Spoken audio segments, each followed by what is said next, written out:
Hola, muy buenas tardes. Hoy nos encontramos con la escritora Kevin Lambert. Listo. Bonjour, enchantée de faire ta connaissance. Encantada. Coméntanos de qué trata tu libro Que nuestra alegría perdure. Donc, de quoi il s'agit, ce livre-là? C'est l'histoire d'une architecte internationale qui a une très grande carrière partout dans le monde et qui obtient son premier projet public d'envergure à Montréal, la ville où elle a grandi. Bueno, esta es la historia de una arquitecta muy famosa en Montreal que obtiene por primera vez su gran proyecto que va a cambiar su carrera en esta ciudad de la que ella es, que es Montréal. Donc, elle construit un édifice pour une grande multinationale, mais ce projet-là va connaître une forte contestation populaire parce qu'on va accuser l'édifice de provoquer de la gentrification dans les quartiers puis de faire monter les loyers, expulser les gens de leurs loyers.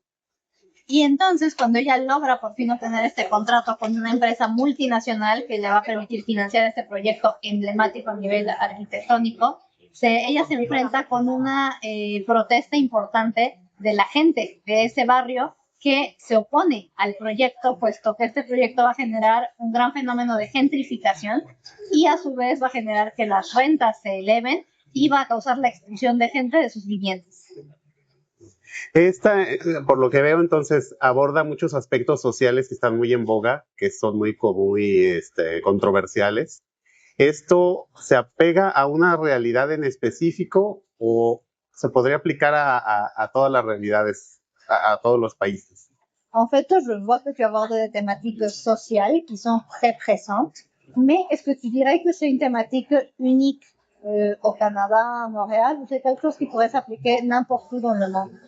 Non, je pense que c'est vraiment le phénomène de la gentrification, ça se passe partout en fait. C'est une catastrophe humaine parce que moi je sais, je suis locataire à Montréal, puis c'est très dur de vivre avec toujours le doute, la peur de perdre son loyer, son logement. No, creo que ese es un fenómeno global. O sea, a final de cuentas, la gentrificación es algo que está pasando en todo el mundo y realmente yo misma lo vivo.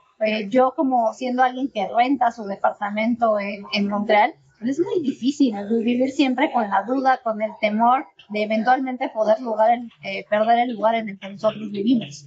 Ce qui est universel aussi, c'est qu'il y a une classe sociale qui tire profit de cette gentrification-là, qui fait de l'argent, qui utilise le logement, qui est un droit humain, comme une occasion financière. Y también algo que es mundial es que hay una clase social que se aprovecha de la gentrificación.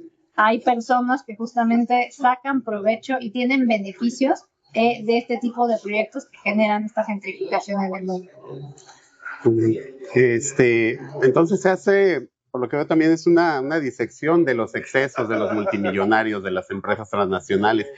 ¿Hay aquí alguna esperanza, alguna solución a través de tu obra que se pueda encontrar? Donc, d'après ce que je comprends et d'après ce que j'ai lu, en fait, il s'agit aussi d'une critique très forte en vue des excès. Ouais. Donc, des milliardaires, donc des gens qui ont vraiment beaucoup d'argent. Donc, c'est ce que je comprends. Mais, d'après toi et d'après ton livre, est-ce qu'il y a une solution face à ça? Est-ce que tu proposes des solutions face à ce phénomène-là de l'abus qui sont des gens qui ont du pouvoir?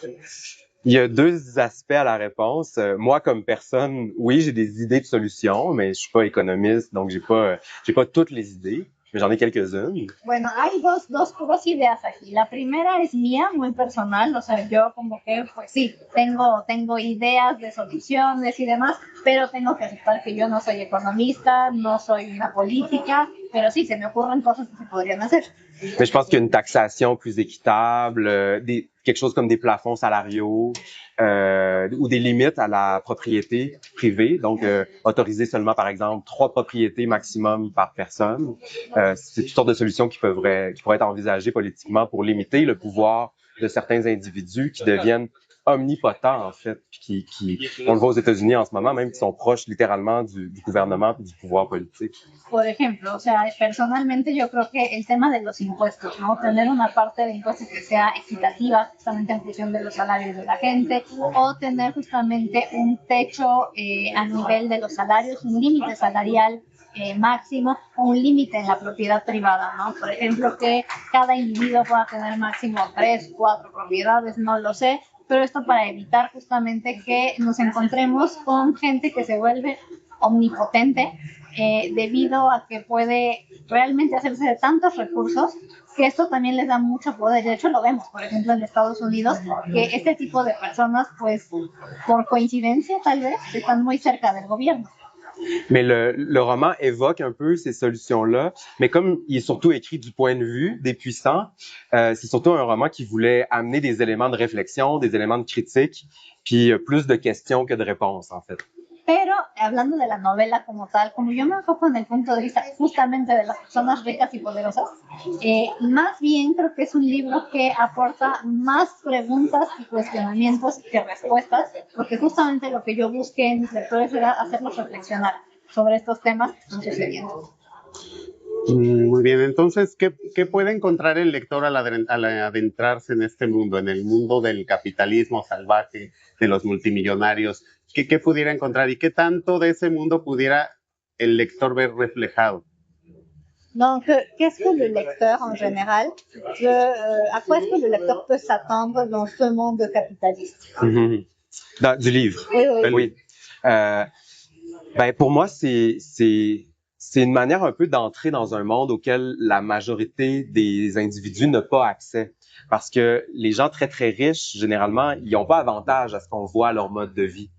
Bueno, es que yo primero lo que quise hacer es justamente darle acceso a los lectores a este mundo que usualmente es desconocido pues para todos nosotros, porque realmente la gente muy rica y poderosa no es como que ande compartiendo cómo vive o qué es lo que piensa.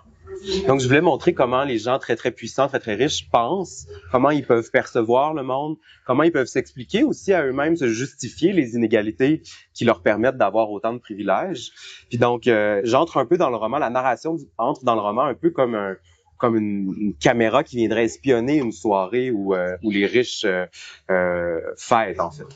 Y en este sentido, yo justamente lo que busco hacer es que podamos percibir la manera en la que viven estas personas ricas y poderosas, qué es lo que piensan, cómo se expresan y también en parte cómo se justifican, o sea, cómo justifican o cómo explican que ellos tengan esos privilegios, ese modo de vida entre la gente que no los tiene. Y de hecho, en la novela como tal, yo inicio la novela un poquito como si fuera una camarita que se mete delicadamente a espiar una fiesta de estas personas tan ricas y poderosas. Entonces, tu obra en conjunto, tu obra como novelista, está orientada hacia el aspecto social de la humanidad. ¿Esta es la única obra que lo aborda? ¿Cuál es el eje central de tu obra? Donc, de façon générale, si on parle d'autres romans, pas seulement de celui-ci, est-ce que tu dirais que vraiment les thématiques, des problématiques sociales, c'est ça ce qui te touche le plus? Est-ce qu'il y a un fil conducteur parmi toutes tes œuvres? Oui, le fil conducteur, je pense, c'est la révolte, c'est la colère. Et après ça, je l'approche de toutes sortes de points de vue dans ce livre-là. Je l'approche du point de vue de ceux qui sont objets de la révolte, qui sont les puissants. Mais oui, la question de la révolte, de comment on peut essayer de changer un monde qui est tellement inégalitaire, ça m'intéresse beaucoup. Sí, bueno, creo que si podemos hablar de un hilo conductor es justamente la manera de protestar, la rebeldía en cierta forma, ¿no? Entonces, y también el coraje, creo. O sea, sí, son temas que siempre regresan en mi obra, pero obviamente que los abordo de diferente manera, ¿no? Por ejemplo, en este caso, pues hablo desde el punto de vista de de las personas que están en el lado afortunado, por decirlo así, pero esto es variable, es muy diferente. Algo Tu más. voudrais ajouter quelque chose en lien avec tes autres romans? Ah oui, je peux présenter mes autres romans brièvement. Mon premier livre que j'ai écrit quand j'avais 20 ans, j'étais très jeune, ça raconte l'histoire c'est plus sous la forme d'une fable. Puis c'est des enfants, c'est un enfant en fait qui réalise que tous ses amis meurent. Plein d'enfants meurent dans des situations complètement terribles. Puis les enfants de la ville vont décider de se révolter puis de se venger contre leur ville natale. Bueno, por ejemplo, para darte una mirada rápida en mis otras novelas y para que entiendas esta parte del hilo conductor, en la primera novela que yo escribí tenía 20 años, era muy joven, lo hago un poco como si fuera una fábula. Y en ese sentido, mi protagonista es un niño que se da cuenta que todos sus amigos empiezan a morir. de manera muy trágica. Entonces esto le genera un gran coraje contra su ciudad y decide vengarse y destruir esta ciudad. Puis mon deuxième livre s'appelle Querelle de Robert Val. Ça raconte une grève dans une scierie. Donc c'est sur les rapports de pouvoir entre le patronat et les employés, puis sur une sorte d'escalade de moyens qui va avoir lieu pendant le roman, qui se termine comme une tragédie grecque. Dans le roman, il y a aussi un personnage gay qui vient un peu troubler l'ordre, si on veut.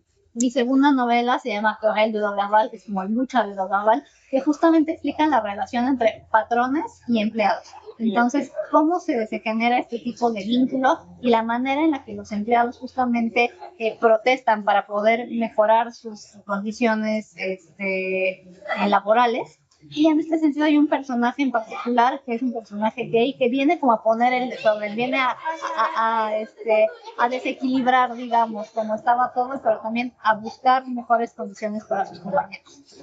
Entonces has abordado los aspectos, digamos, a una fábula en la infancia, con tintes trágicos, la situación de los obreros, que digamos es la parte base o la parte base de la sociedad, y con estarías abarcando la parte de los multimillonarios.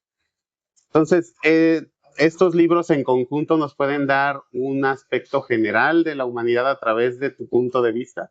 Donc, d'après ce que je remarque, tu as abordé, disons, la société de différentes façons. Donc, d'une part, tu parles de l'enfance, donc c'est vraiment comme l'origine, la base de la société. Après, tu parles des ouvriers, disons, des gens qui travaillent, c'est comme la classe principale, disons, qui constitue la société de façon générale. Et maintenant, tu te rends aux milliardaires. Donc, tu essaies de voir leur forme de vie. Est-ce que tu penses que ton œuvre est vraiment un reflet de la société? Est-ce que tu essaies vraiment comme de montrer à tes lecteurs les différents points de vue de la société? Oui, je dirais que c'est un reflet, mais c'est pas un reflet fidèle. C'est-à-dire que mon objectif, c'est pas seulement de mettre un miroir dans lequel la société pourrait se regarder, c'est de mettre plutôt une loupe pour essayer de montrer des aspects de la société qu'on veut pas voir généralement. Sí, creo que sí, o sea, pero diría que no es nada más un reflejo como tal.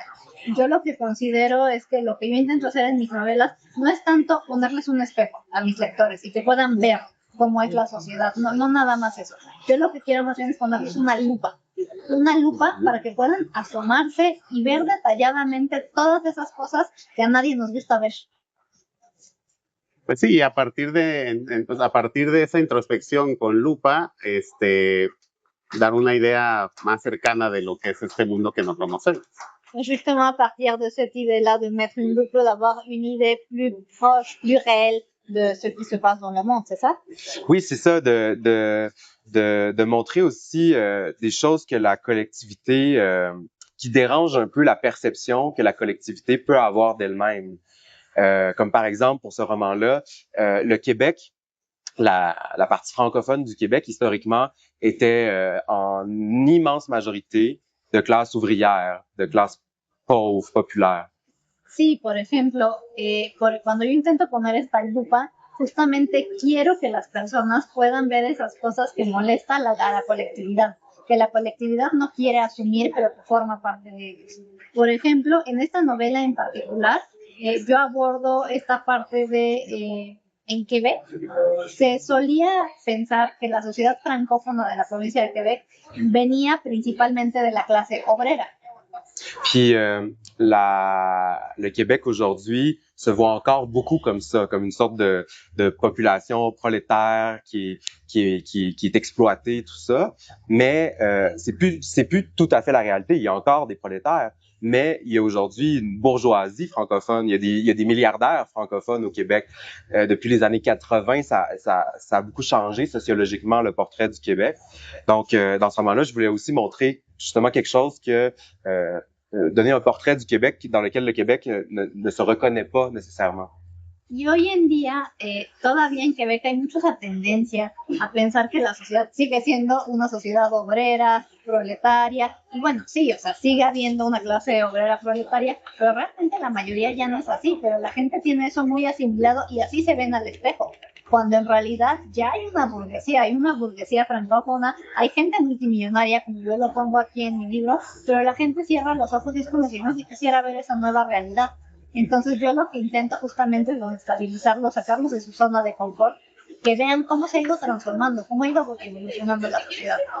Bueno, entonces al final de cuentas es una novela para abrir conciencias.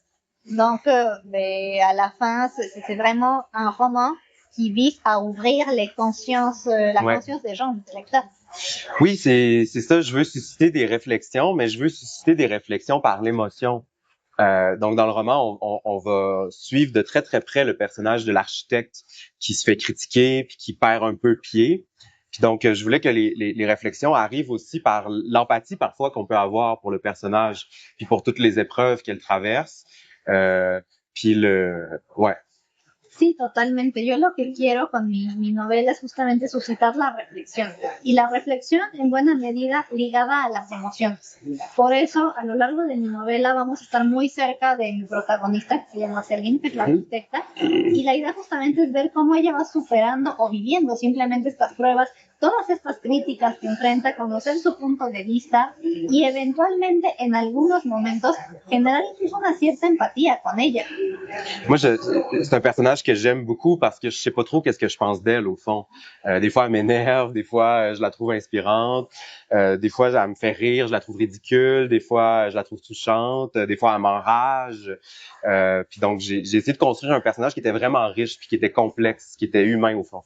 Y en este sentido, yo con Celine intenté construir un personaje muy complejo, muy humano, porque es un personaje que yo quiero mucho, pero es que me causa todo tipo de emociones. A veces me hace reír, a veces me parece muy tierna, a veces me causa una rabia tremenda, en algunas ocasiones la compadezco, en algunas ocasiones estoy totalmente en desacuerdo con ella. Yo a final de cuentas lo que quería era acercarme lo más posible a tener un personaje muy humano, muy complejo como lo somos todos nosotros.